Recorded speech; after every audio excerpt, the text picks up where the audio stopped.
the planet is in dire straits, and if we're going to have a chance in hell of really turning the corner here, we need the wisdom of all of these approaches. So how do we begin to gather the wisdom of over 200 distinct approaches to the natural world? And that led me to really using Wilber's framework, an integrative framework, to see how each of them were highlighting a different aspect of reality and an important part that we need to include if we're really going to make some progress here. When it comes to like climate change, there is dispute over some of the facts, but the facts are pretty darn clear. Where it gets interesting is when the worldviews get involved. So it's more a clash of worldviews than it is a clash of facts and how different worldviews relate to those facts. Greetings, future fossils. I'm Michael Garfield, welcoming you to another episode of the podcast that explores our place in time. When I think about that, I often think of philosopher Ken Wilber's term, cosmic address. Not just your spatial and temporal coordinates, but where you're located along the continuum of developmental stages of consciousness and the states of consciousness accessible to us, regardless of our age and wisdom. There's that interior dimension to understanding someone's total address, and it's often neglected in current society in our emphasis on the quantifiable, the external, the measured in the ways that we understand in a kind of a rather naive way, metric and measurement. Somebody who completely transformed the way that I think about these things was my graduate advisor, Esbjörn-Hargens, when I was a student at his integral theory program at John F. Kennedy University.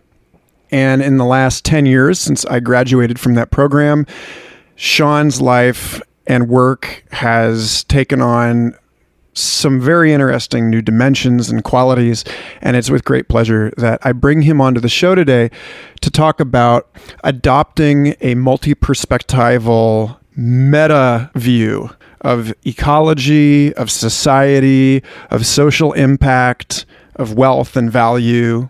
This is going to blow your mind. But first, I want to take a moment to thank all 48 people who have reviewed Future Fossils podcast on iTunes.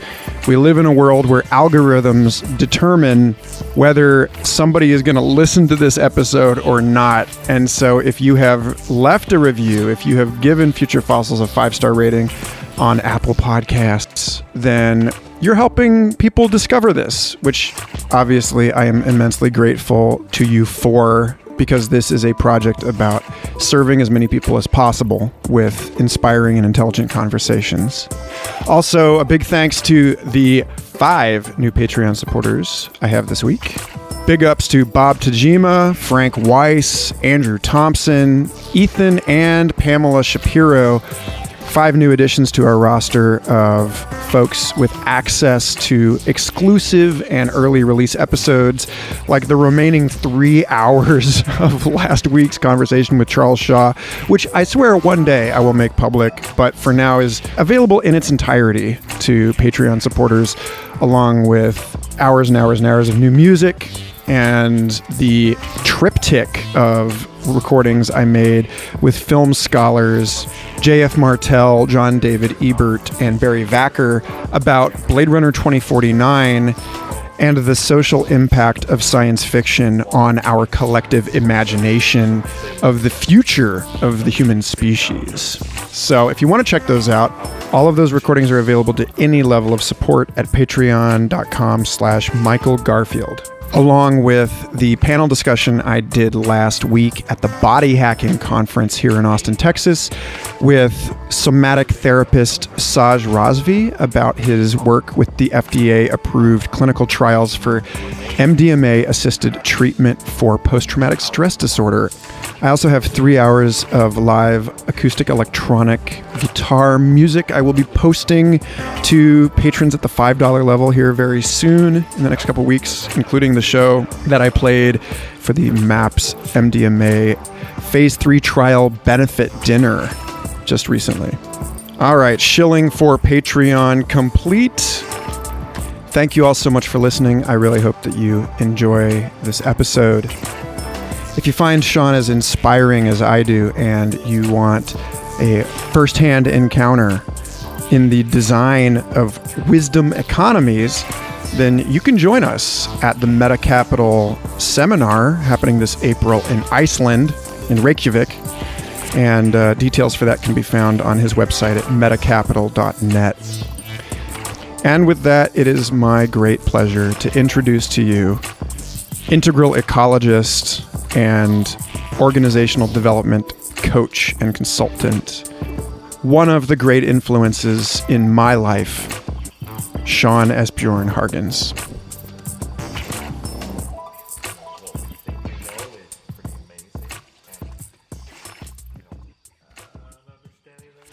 It's exciting to have you on the show, man.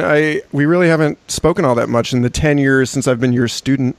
Yeah, it's great to see you. And yeah, I've been kind of tracking you over the years and enjoying just your exploration into music and art and psychedelic kind of, tribal, dynamics and explorations, and also getting into these really key topics and themes that are right at the heart of what do we do on a planet that's totally amazing and crazy and burning at the same time. So a place that I'd like to start with you is in how let's rewind a little bit here. Yeah. Before discussions of meta-capital and social impact, and talk about your work with Integral Ecology, because I feel like starting it in the where we met in the academic and in the focus on, understanding perspectives on the natural world. I think that's a great place to start. So how did you get into that, and how did that develop? When I was growing up in Coos Bay, Oregon, which is on the coast of Oregon, did a lot of hunting and fishing with my dad, spent a lot of time outdoors, and just really developed an amazing affection for, nature and animals. And so when I went to college in Lewis and Clark in Portland, Oregon, I tried to triple major, and because I wanted to study animal consciousness. So that was my focus for my 4 years at Lewis and Clark. And so in my effort to study animal consciousness and what can we say about non-human awareness, I need to study philosophy, I need to study biology, and I needed to study psychology. So to answer this big question around, what emotional or cognitive capacities do, dogs and chimps and elephants and hyenas, have, I started having to take a lot of perspectives from different disciplines. So that was kind of the real first formal expression of kind of my integral impulse, was taking a juicy topic that is multifaceted and then having to come at it from lots of different angles. Alongside of my academic work studying animal consciousness, I worked for the Lewis and Clark outdoor program. So I would lead outdoor trips every weekend and during the spring break and Christmas break.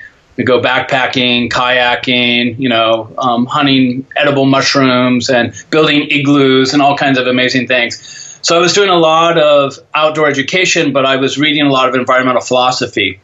And so all of this just really, deepened my interest in big philosophical issues and how do we relate to the earth.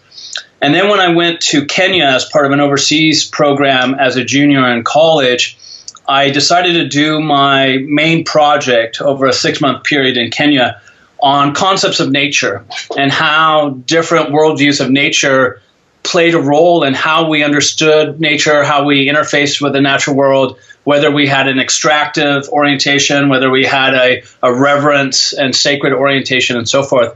So I looked at the ecotourism industry in Kenya. I looked at several indigenous tribes, the Kikuyu and the Maasai, and how they related to the natural world. And then I looked at kind of the Western views that came in and kind of colonized it through notions of national parks, right, and kind of maintenance and kind of the stewardship model. So that, in a sense, really was kind of the beginning of integral ecology, because I obviously had this big background in animal consciousness and environmental philosophy, but it was when I really started looking at the intersection of human consciousness, human worldviews, different value systems, and how nature, the supposedly objective reality external to us, actually shows up entirely different depending on the eyes with which you see and engage that world. I was just utterly fascinated by how nature looked and felt totally different based on which worldview was looking at her. And then I went to Africa with the Peace Corps, and I bumped into Ken Wilber's work, and that set me on a deep, soulful kind of exploration. And in Ken's works, The Brief History of Everything and Sex, Ecology, Spirituality, which is what I read when I was there, he has all these critiques of deep ecology. And up to that point, I always considered myself a deep ecologist and even to some extent an ecofeminist. And I was really rattled by his critiques, and I was pissed off.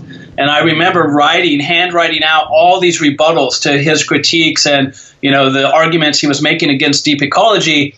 But what was fascinating in retrospect is I knew he was right.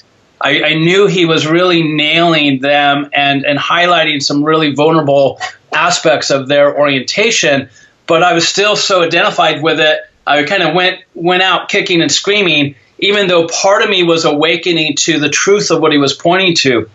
So it was kind of this existential thing of realizing, wow, what he's saying is really powerful and important. And for me to really embrace that, I actually have to let go of a whole set of perspectives around the natural world that I've had for a long time. And this is kind of the retro-romantic, orientation. And so I spent a lot of my time kind of arguing with Ken in my own mind around what I started to call integral ecology. And Yahoo had just been born when I was in Africa. And so when I started traveling in Asia after I left Peace Corps, it was a cool thing for these backpacker travelers to get an email address, right? Because this was like brand new internet, right? 1995, 96, 97. And so I got integral ecology at yahoo.com, right? And so that was kind of like the first time I used integral ecology in kind of a concrete, literal way. And then from there, I traveled around, went to graduate school. When I landed in grad school, I was very clear that I was writing my dissertation on integral ecology. So whereas most people are still kind of trying to figure it out on what they were going to focus on, I was just like, pfft. So of the 45 papers I wrote during my 4 years of coursework in my doctoral program, 40 of them were on integral ecology. So I was able to use every single paper that I was assigned in all my classes to basically write integral ecology. And I got Michael Zimmerman to join my committee. And when I finished my dissertation, I had like a 300-page manuscript. And then with Michael, after I was done with the dissertation, we said, let's make it a book. So I expanded it to 1,200 pages of manuscript. So, quite a much larger endeavor than the original dissertation. And, now I call it the doorstop because it's, basically as big as sex, ecology, spirituality. And you'll recognize, this wonderful image that you drew for me. And I also have it on the wall right back here, the original. So original Michael Garfield right here. So thank you again for that. I think the main thing that drove me with integral ecology was asking myself, how many different approaches to the natural world are there? Because I was aware of deep ecology, I was aware of ecofeminism, I was aware of ecopsychology, there was like 4 or 5 that I was aware of. But I said, there's other approaches, so how many are there? And I asked people, I said, what do you think? There are 10, there are more than 10. Most people, if they were being crazy, would say like 20. Well, I started making a list of them. I started doing a lot of research. And, there's community ecology, there's evolutionary ecology, there's population ecology, there's ecosystem ecology, there's systems ecology. It's just like it goes on and on and on. Ends up there's over 200. So there's about 80 schools of ecology. Like systems-based ecology, 80 schools with their own dissertations, their own academic journals, their own conferences, their own research agendas. And then there's about 120 schools of environmental thought, such as deep ecology, ecofeminism, conservation psychology, and so forth. So I asked myself, almost 200 approaches to the natural world, and none of them are really aware of any of the others. I mean, usually in a best case scenario, one school might be aware of 2 or 3 other schools. So community ecologists are aware of population ecologists and behavioral ecologists, but they probably don't know anything about deep ecologists or, any number of other types of ecology or environmental thought. So I felt the planet is in dire straits, and if we're going to have a chance in hell of really turning the corner here, we need the wisdom of all of these approaches. So how do we begin to gather the wisdom of over 200 distinct approaches to the natural world? And that led me to really using Wilber's framework, an integrative framework, to see how each of them were highlighting a different aspect of reality and an important part that we need to include if we're really going to make some progress here. So this is what I feel like a motif or a tactic or something that I've learned from you as the Hargens approach, which is find everyone who's doing this in no matter what way, and then figure out where the missing bridges are between the disciplines. And it's this multi-methodological pluralism, which is the term that I picked up at one of the classes in the Integral Theory JFKU program that you roped me into all those years ago.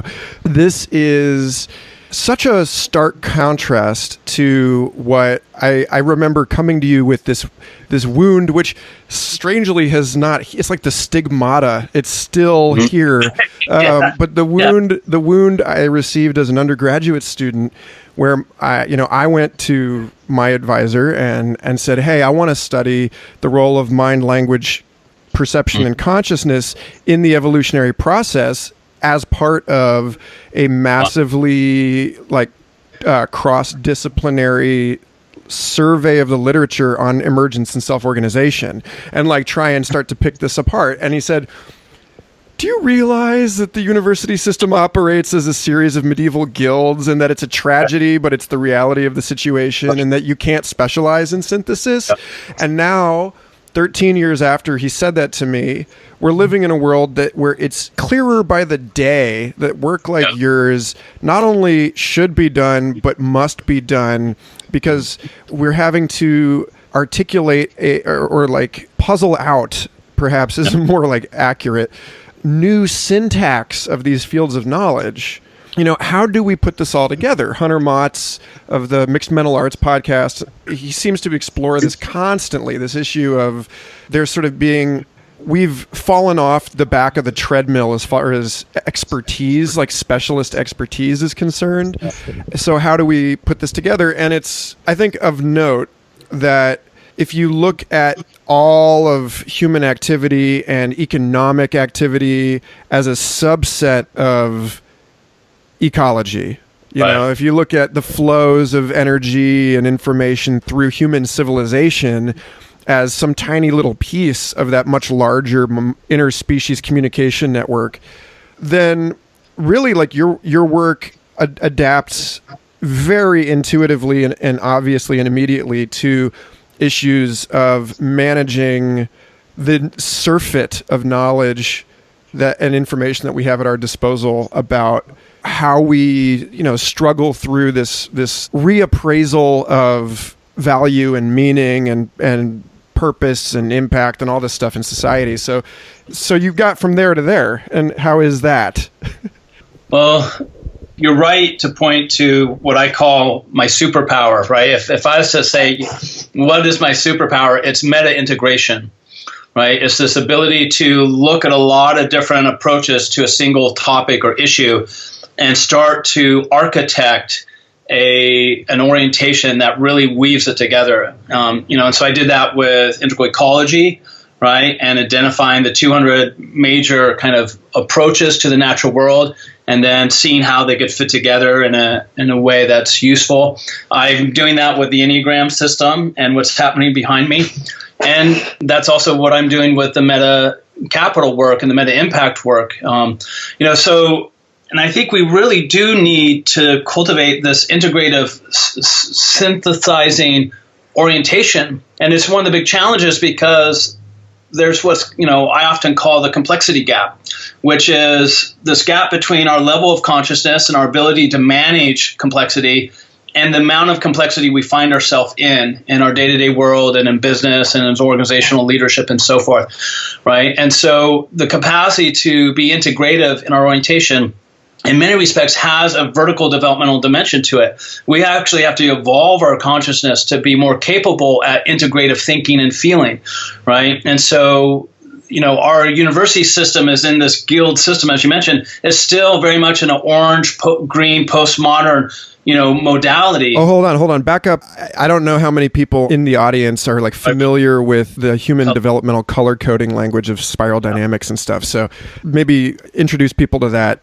Yeah, so just orange is, rational scientific mode of consciousness, and green refers to a postmodern, pluralistic, environmental orientation consciousness. And, so rational scientific modes are much more about achievement and measurement and it has more of an extraction orientation, whereas the postmodern kind of environmental, minority, diversity-based consciousness is a response to that and kind of the downfall and shadow side of the scientific, enterprise. And, but it's really only at the limits of the postmodern orientation that you start to see the importance of integration.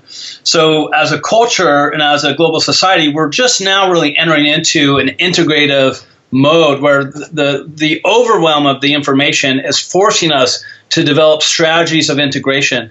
In fact, one of the books that I've started to map out, it'll probably be a decade before I get to it, is basically a book on integration and what are the top 10 strategies of integration that are used by different disciplines and approaches and pioneers, so that we can see the different ways we can go about integrating. Because I think we have to build that skill set as a global society, because more and more of our challenges and issues require some mode of integrative thinking and action.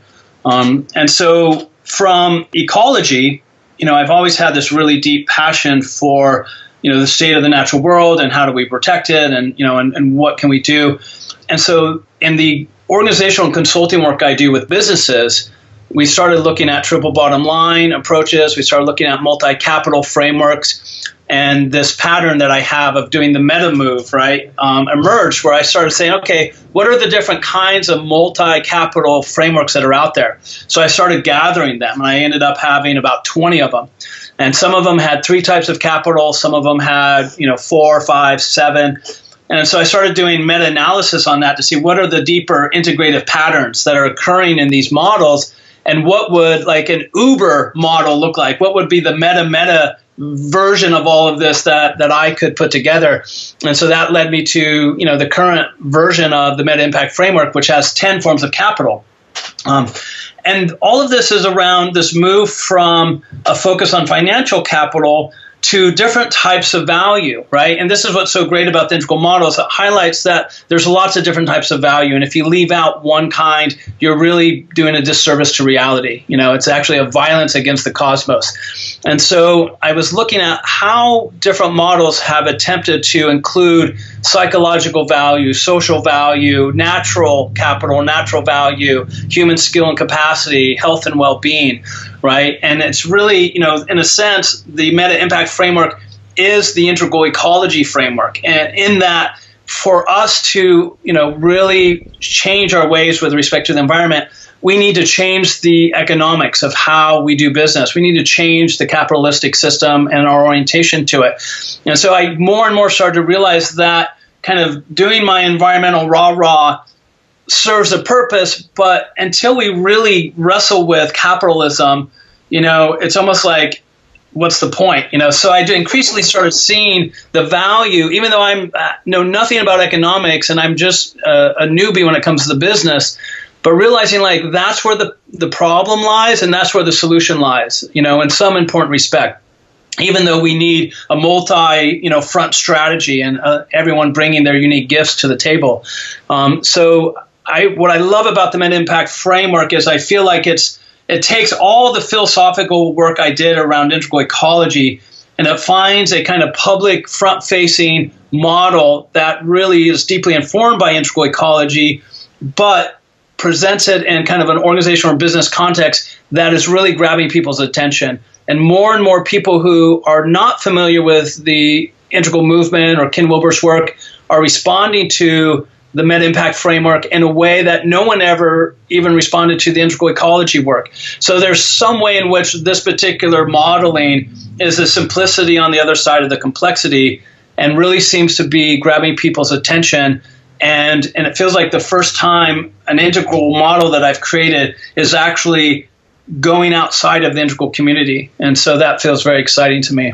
Yeah. So a couple months ago, I had Sophia Rockland on the show, and she had just graduated from a master's program in ecological economics. It was this, looking at the, materials and, like palm oil.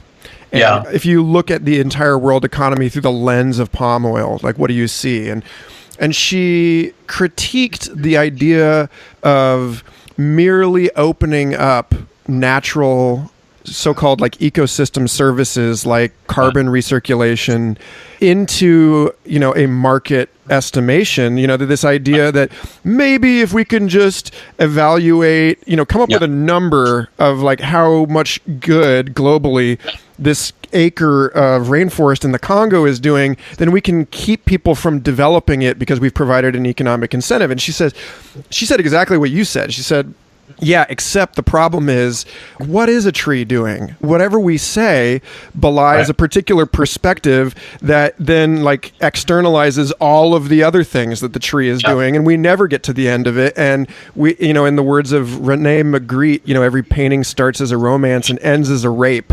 So like if we're talking about the movement into an integral and meta methodological approach to commerce and the flows of societal whatever, then what does meta capitalism look like? How do you see these businesses actually kind of putting this new meta perspective into practice? Yeah, great framing and question. So one of the things I really bumped up against in my integral ecology work was kind of this point you're making, that so much of the environmental movement and triple bottom line thinking has stayed within the systemic reductionistic external mode of basically putting numbers on things. And while that's important and has a really crucial factor, and it's gotten us pretty far, that when it comes to like climate change, there is dispute over some of the facts, but the facts are pretty darn clear. Where it gets interesting is when the worldviews get involved. So it's more a clash of worldviews than it is a clash of facts and how different worldviews relate to those facts. And so this is where if you don't include the first person and second person dimensions, right, the subjective and intersubjective dimensions of environmental realities, and you only focus on the third person or systemic, objective, interobjective realities, that we're not going to save the environment through a third person objective approach to the triple bottom line. And there's a case to be made that it's actually perpetuating the problem and making it worse. So one of the big things that integral ecology puts forth is that for us to really make some headway with protecting the environment, we have to figure out how to include the subjective and intersubjective dimensions of reality in the process.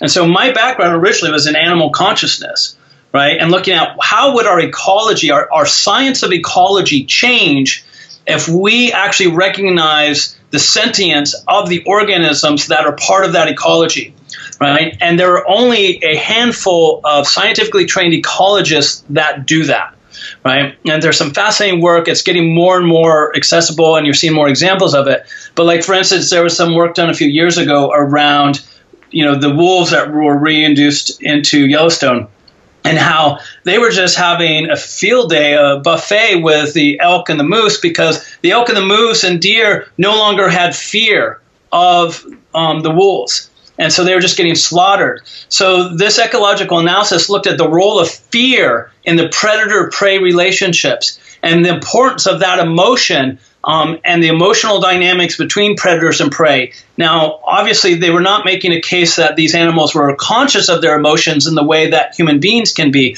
but it highlights how when we include emotions in the ecological science, and start to see the contribution it makes and the importance of including it in order to understand behavioral patterns and different feeding dynamics and, and migrations and breeding, so it's fascinating to see how it's possible to include the first and second person into what's generally thought of as kind of a, quote, scientific endeavor.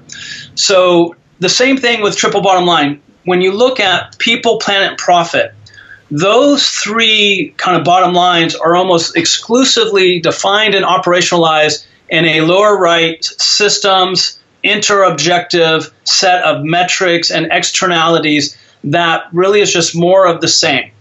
And so what I wanted to do was what would happen if we actually defined people, the bottom line of people, in a way that included their psychology and included their relationships? What would it look like to, include the planet as a bottom line that included, not just nature in her externalities, but nature in her internalities, in terms of her own cultures, her own intersubjectivities among species and across species, right? And so, how do we actually kind of integralize the triple bottom line?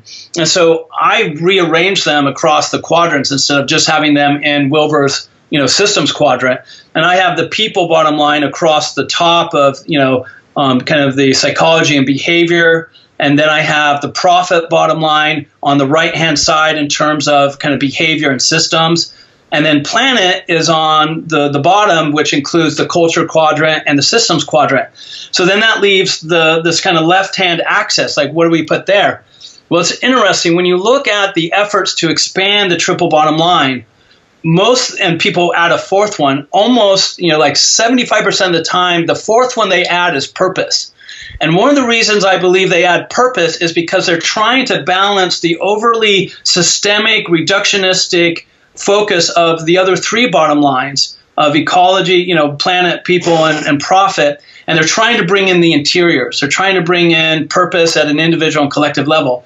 And then that fits perfectly with this mapping that I'm highlighting, where then purpose is the interiority of the individual and the collective. And so by taking these terms that are already kind of embraced and used out there, like triple bottom line, and kind of repositioning them, kind of taking back the words and redefining them in an integral way, we can continue to use them, but now we're using them more in an integral fashion.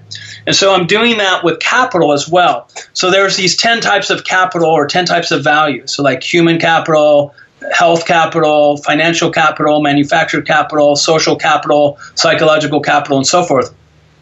Generally in the literature, most of those forms of capital are defined in exclusively third-person objective terms. But what happens when we start looking at financial capital in terms of the first person, second person, and third person metrics? So the third person metrics of financial capital are all the financial reports that we think of when we think of financial capital.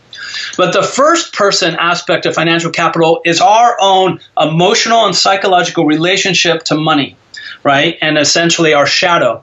And when we look at the second person aspect of financial capital, that includes power dynamics and how money is often part of different, haves and have-nots and power dynamics. And so by including the first and second person aspects of financial capital allows us to have our financial reports and see how healthy or unhealthy the financial system of any given organization is. But it also allows us to look at what are our own emotional dynamics in relationship to money, and then how is money playing out interpersonally between people in terms of power dynamics. And so then we have an integral definition of financial capital. Financial capital includes the financial reports, the power dynamics, and our first person subjective, emotional, spiritual relationships to money. Right? And then we start to really have a much fuller sense of what are we talking about when we talk about financial capital. And then the same holds true for all 10 capitals, where they have a third person dimension, and then they have a first and second person as well. And in that sense, we start to really take a set of terms and concepts that have been the problem, and we redefine them and recast them within an integral, multidimensional kind of framework that allows us to think and act very differently than what we currently are doing. So in working with businesses, and you've got this the upcoming MetaImpact seminar in Iceland. We're actually working with the government of Iceland, and it's all very exciting from where I'm sitting. Anyway, to see this stuff rolled out into the real world in this way, like you said a moment ago, there is a sort of inescapable developmental aspect to this, that the deeper, wider we develop ourselves as individuals, the more capacity we have for taking multiple perspectives on a phenomenon. And so there's this thing about, like an organization can only grow as far as the shadow of its CEO will, like that, that issue of how is it in your experience working as an advisor to these organizations and institutions, how do people receive this stuff? Or like, do people have difficulty moving from a single or triple bottom line into a totally meta view of things? And like, do they understand the incentives for this? Or like, do you see hangups and noise at this boundary? Yeah, it's a great set of considerations and questions. In my organizational consulting, what I generally see is that the organizations has the systems they need. They have the procedures, they have the customer base, they have, kind of what they really need to be a successful business. And generally, it's the interpersonal dynamics or the emotional dynamics of the leadership, right? So again, it's like they have what they need in a third person sense. Where they're screwed up is in the first person and second person dynamics. And then that drives the organization into some, challenge or issue that they have to work through. So part of what the MetaImpact framework does, and what I just try and do in general with my integral work, is you have the very engagement with it actually serve the integrative process within the individuals. And, Wilbur talks about this as the kind of the psychological activation of even, learning about integral theory, right? It tends to be this catalyst in and of itself.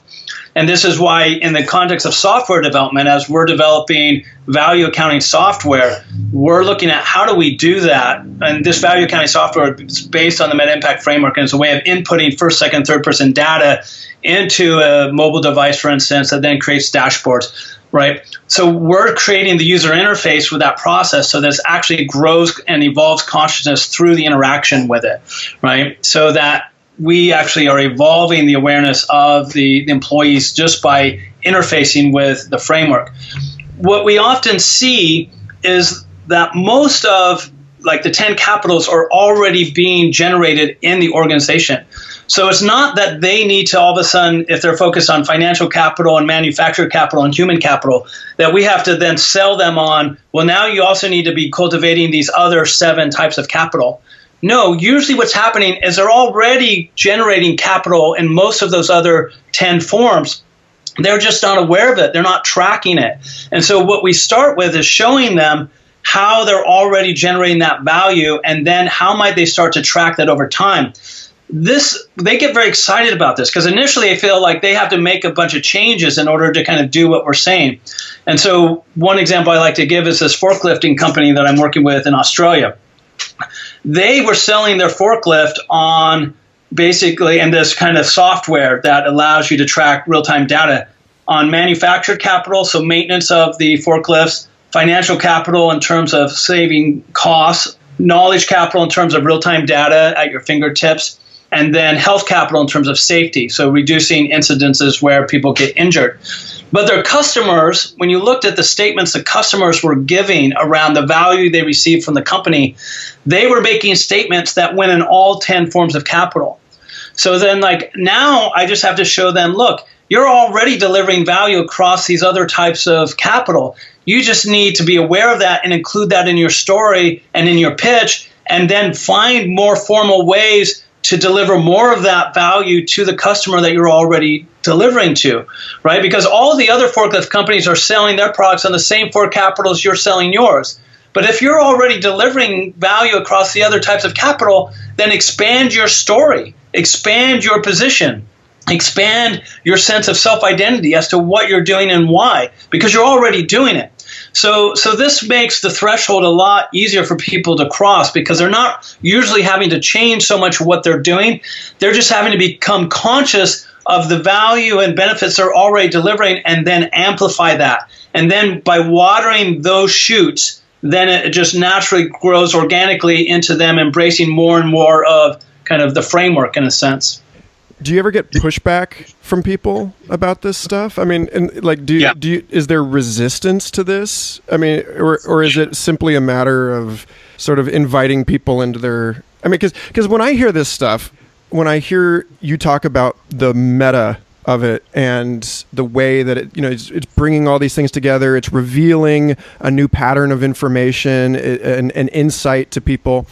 It sounds a lot to me like the way that different brain regions suddenly begin communicating with each other under the influence of psychedelics, and that ordinarily this inhibited functional connectivity between brain regions allows us to bumble through life seeing things in a particular way, and then, you know, you consume something that, you know, vaults you into non-ordinary consciousness, and suddenly you've got this whole new stuff. And so it's like you're the psychedelic that these organizations have swallowed. Right. And, you know, I can't help but think that, like, it's never an entirely easy and joyful process to like suddenly discover, you know, to see your own shadow in this way, or, you know, to realize, you know, all of the wealth that you have been neglecting, or, you know, so I'd love to hear you speak to that.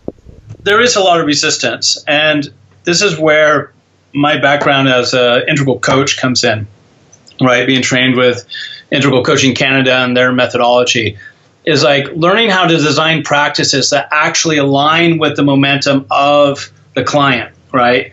And not that that's always successful, but it's like, but that's a lot of what's happening with how I'm approaching this. The resistance is good because the resistance shows that you're in the right ballpark. You want there to be resistance, right? And you actually embrace that as a sign that you're headed in the right direction, that you're touching in on the key place. There has to be a certain willingness of change on behalf of the organization or the leadership. So I don't really waste my time trying to convince anyone of anything. I try and work with people where there's at least a basic level of interest, and then work with the resistance they have. Usually the resistance is around, how do I sell it to my board? What are the objective metrics we can use? And then how do those relate to the financial bottom line? It almost always comes back like, how does this connect to the financial bottom line? Because as holistic and integrative as people want to be, kind of at the end of the day, there's still the strong pull in our systems that we have to satisfy that. And then if we satisfy that, we can open it up a little bit and kind of consider some of these more integrative, you know, elements. This is why I generally focus on looking at what value they're already creating and using the framework to show that, make that more visible. And then to say, how are you tracking that? So for instance, a lot of times organizations will provide coaching, like executive and leadership coaching to their employees, but they're not including that as in their annual report of the psychological capital that they're cultivating, right? So I say, look, you're already cultivating psychological capital through the coaching program you offer employees. We just have to adjust things a little bit so that you start collecting some of the data points that are occurring in that space already. And so it's kind of changing it from an informal source of data to a more formal source of data. And so that's very easy for them in most cases. And then we look at like, okay, where are all the places where we can make that little move, where you're already collecting data, and then we just make it a more formal process. And then it allows them to tell more powerful stories about what they're doing. And so these are like micro moves, right? And in a sense, it's like I'm not asking them to make a new move as much as I'm asking them to be aware of the moves they're already making, but let's do it with more awareness. And then naturally, when you start to do that, it activates their own transformational drive, where the system starts to transform itself simply because you're creating more feedback loops. So this is one of the keys to the design around the meta-impact approach, is you just want to make the value visible, because once it's visible, it's seen by the individuals and the system at large, and the individuals and system at large start to self-correct or adjust their behaviors and interactions in light of what's now visible. And so in a sense, you know, and this is the simple subject to object move that drives development. Whether you're talking about Robert Kegan's work out of Harvard with In Over Our Heads, or you're talking about the contemplative traditions and meditation paths and approaches, all of them essentially are based on the same principle. You take something that you do not see, you bring it around and make it an object of awareness, and then you can operate on this. And so with meditation, we're making our own perspectives an object of our awareness. In vertical development, you're working with other people's perspectives and you're making their perspectives an object of your awareness, right? So the contemplative traditions drive horizontal development and state training by taking what's subject to object, but that's an internal process, like making what's subject to you internally object. Whereas in vertical development, it's usually through perspective taking, perspective seeking, and perspective coordination. So it's working with perspectives outside of yourself, and then that drives vertical development. So you bring those simple principles in the context of the organization and the resistance, and you basically work with the resistance by just making things visible, and that in itself generally starts to activate alchemically the space, and shit starts to happen. Yeah, I keep going back to this conversation I had with Dan Schmachtenberger of Neurohacker Collective, talking about how we're at this point where we have input coming in from everywhere. Right. We're aware of our impact, in a completely unprecedented way. We're aware of how every single consumer decision we make affects every continent in some way, right. But that we're sort of paralyzed by this despair because we don't have, and I'm speaking a very general we here, for many, many, many people alive today, there is not a parity between the scale at which we have become sensitized and the scale at which we are aware of our impact, and we can actually trace the effects of our actions out into the world. So, how do you see on an individual level, how do you see this shifting? And, what ways do you find sort of optimistic or hopeful that we're closing this gap and becoming more competent or capable or empowered as individuals of being able to see our impact in this new light? I used to believe that there was, this integral omega point that we are going to, right? But more as of late, I feel that things are going to get more fragmented and things are going to get more integrated, and that those two things paradoxically exist side by side, right? Whereas before I used to think the fragmentation was going to lead to, kind of an integrative approach, and that the integration at some point would kind of overtake the fragmentation. Now I think of it more as kind of the bee and the flower, and the evolutionary drive where the insects and the flowers, it's like this wars race, this weapons race where the flowers develop more defenses and the insects get more clever and accessing the pollen and so forth. So I see kind of fragmentation increasing, and I see integration increasing. And I'm not sure they're actually going to kind of meet and integration is going to win the day, so to speak.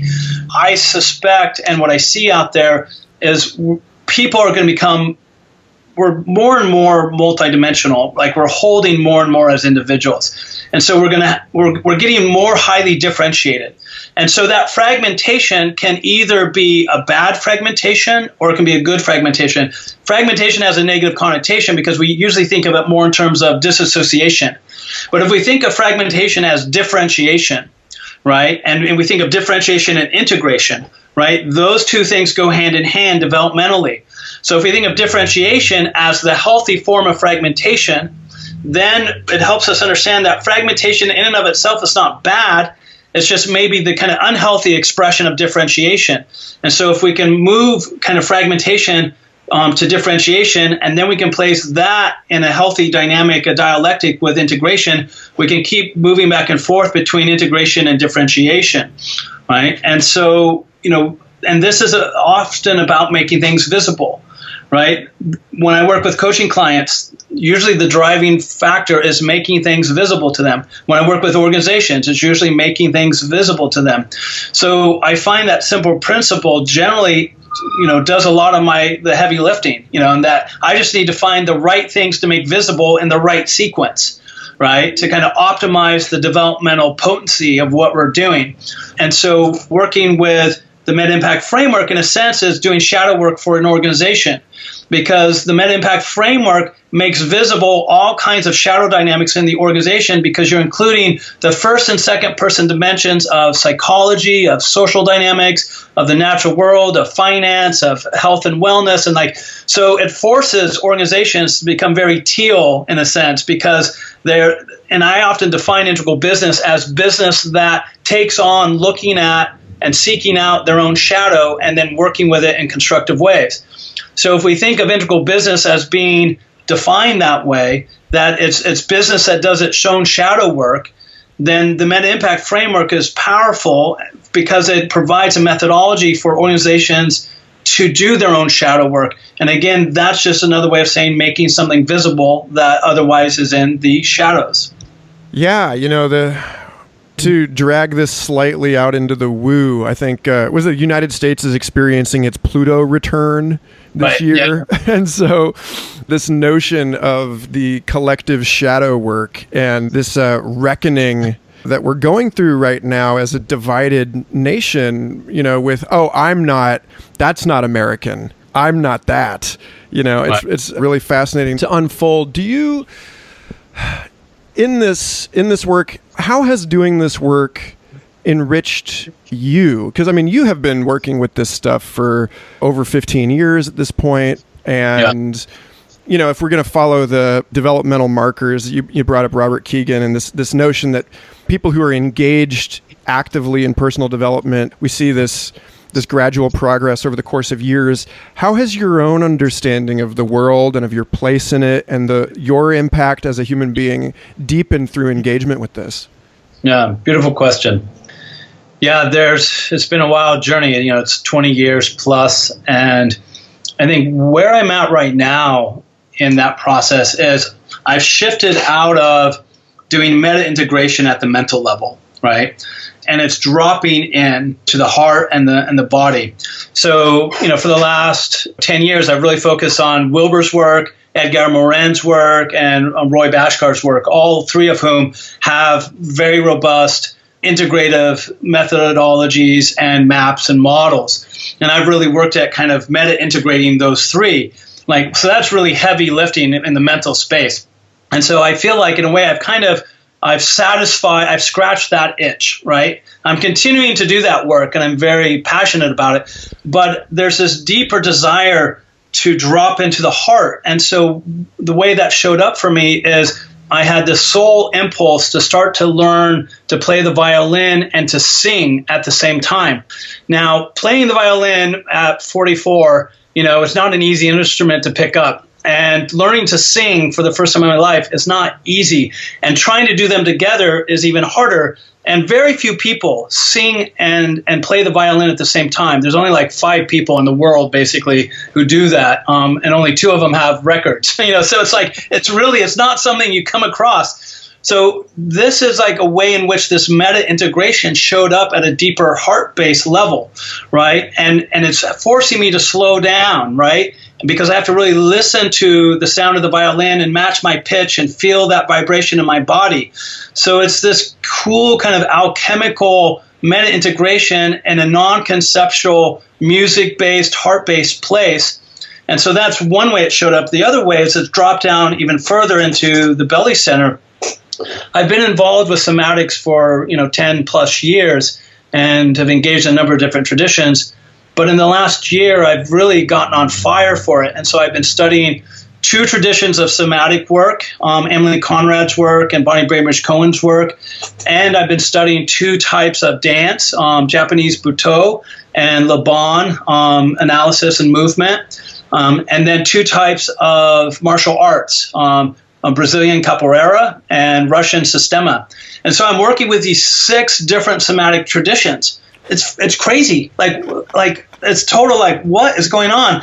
And there's this meta-integration thing going on where it's I'm wanting to highly differentiate the body and reintegrate it. And then I'm developing a method of ecosomatics, of moving in the environment, in nature, as nature, and using the interaction with the natural world as a way of working with awareness and more highly differentiating awareness and somatic experience, and then how we then bring those polarities together. So this process has been an exploration of how do I take the integral metagrative theories that I've worked with at a mental level for 15 years, and how do I actually bring it into the heart and then into the body, and what's a movement practice in nature, coming back to integral ecology in a sense, right? Because we always seem to kind of keep circling back around to key themes in our life, right? Where it's like I kind of go away from integral ecology for 5 or 10 years, then I come back. And so this is kind of my current edge, is like connecting heaven and earth, right? And finding a somatic movement practice that's powerfully integrative, that's working with a lot of the distinctions. And this is also why in the meta-impact framework, there's a first-person dimension to all 10 capitals, which means there's a somatic dimension to all 10. So what does it look like to actually start to include the somatic aspect of those types of value creation? And if we look at money, like how we often feel in our body when we have money or don't have money or need money, or we're in debt to someone, or we've borrowed from someone, or we're behind on our payment. It's like there's this whole somatic dimension that I just find fascinating. How do we incorporate that into our understanding of financial capital? Because you can be wealthy and totally screwed up somatically around your money. So what does that allow when we start to include that larger frame? So it's been very powerful for me in my own growth and development as these integral approaches have kind of been going down the chakras, and getting to the root chakra.